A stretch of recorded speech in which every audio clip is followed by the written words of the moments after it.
Jeremias 11. Ang Ginoo miingon kanako, matnguni pag-ayo ang mga lagda niining kasabutan ug sultihi ang katawhan sa Juda ug sa Jerusalem. Ingna sila nga nag-ingon ang Ginoo, ang Dios sa Israel. Tinunglo ang tawo nga dili motuman sa mga lagda niining kasabutan nga akong gipatuman sa inyong katigulangan, sa dihang gikuha ko sila gikan sa Ehipto. Ang dapit nga daw hudno alang kanila. Gisugo ko sila sa pagtuman sa tanan kong kasuguan aron sila mahimong akong katawhan ug ako mahimong ilang Dios. Kiingnan ko sila nga kon sila magmatinumanon, tumanon ko gayud ang gisaad ko sa ilang katigulangan nga ihatag ko kanila ang tabunok kaayong yuta nga ila nang gipanag-iya. Mitubag ako, matuman ka na o Ginoo. Unya, giingnan ako sa Ginoo, lakaw ngadto sa mga syudad sa Juda ug sa kadalanan sa Jerusalem. Isangyaw didto ang akong gisulti. Sultihi ang katawhan sa pagmatngon sa tanan nga nahisulat sa kasabutan ug sa pagtuman ini. Gipasidan-an ko na sila sa pagtuman gayud sa akong sugo sa dihang gidala ko ang ilang katigulangan gikan sa Ehipto ug nagpasidaan gihapon ako kanila hangtod karon. Apan wala sila mamati ug nagpadayon hinuon sila sa ilang pagkagahig ulo o pagkadautan. Gisugo ko sila sa pagtuman sa kasabutan apan midumili gayud sila. Busa gipahamtangan ko sila sa tanang silot nga nahisulat sa kasabutan. Unya miingon ang Ginoo kanako, ang katawhan sa Juda ug ang mga taga Jerusalem misukol kanako, mibalik na usab sila sa pagbuhat sa mga sala nga gibuhat sa ilang katigulangan nga midumili pagsugot sa akong gisugo kanila ug misimbay noon sa mga Diyos. Ang Juda ug ang Israel naglapas sa kasabutan nga gihimo ko uban sa ilang katigulangan.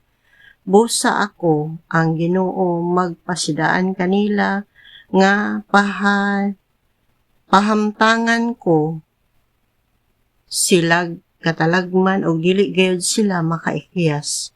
Kung magpakitabang sila kanako, dili ko sila pamation. Unya ang katawhan sa Juda ug sa Jerusalem mudangop ug magpakitabang sa mga Diyos nga ilang gihalaran. Apan ang maong mga Diyos dili makaluwas kanila inig-abot sa katalagman. Ang mga Diyos nga taga Juda sa makadaghan sa kalungsuran sa Juda ug ang mga makauulang halaran nga gitukod sa katawhan sa Jerusalem alang kang Baal sama kadaghan sa kadalanan niini. Jeremias, ayaw na pag-ampo o pangaliyo po kanako alang niining mga tawhana.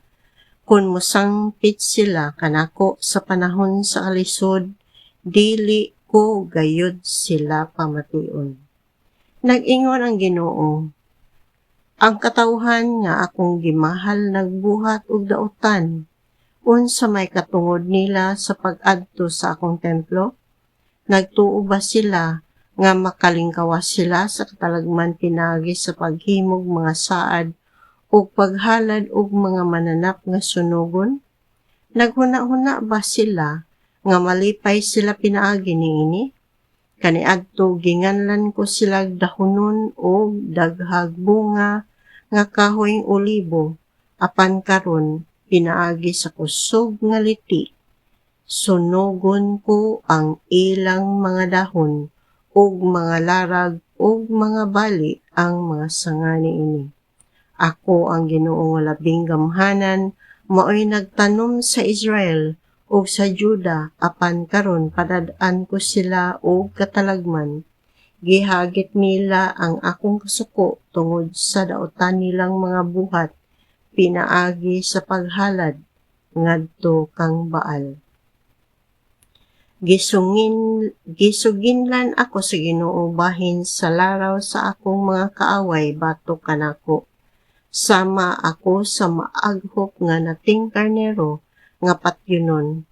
Wala ako masayod nga naglaraw daay silag dautan batok kanako. Matud nila, putlo nato ang kahoy uban sa iyang bunga, ato siyang patyon aron wala nay mahinumdum kaniya. Unya nagampo ako, Ginoo nga labing gamhanan maghuhukom ka, nga matarong, nagsusi ka sa kasing-kasing o huna-huna sa tao. Pakit ako nga silutan mo sila, kay gipadayag ko na kanimo ang akong mulo. Gusto sa katawhan sa anatot, nga patyon ako o gipasidan-an nila ang nga patyon ako kun dili ako muhunong pagsangyaw kanila sa gisulti ni Yahweh. Busa bahin kanila nag-ingon ang Ginoo nga labing gamhanan. Silutan ko gayud sila, mga matay sa panggubatan ang ilang mga batan-on og mga matay sa gutom ang ilang kabataan. Walay mahibiling kanila inig-abot sa panahon nga ipahamtang ko ang katalagman ngadto sa katawhan sa anatot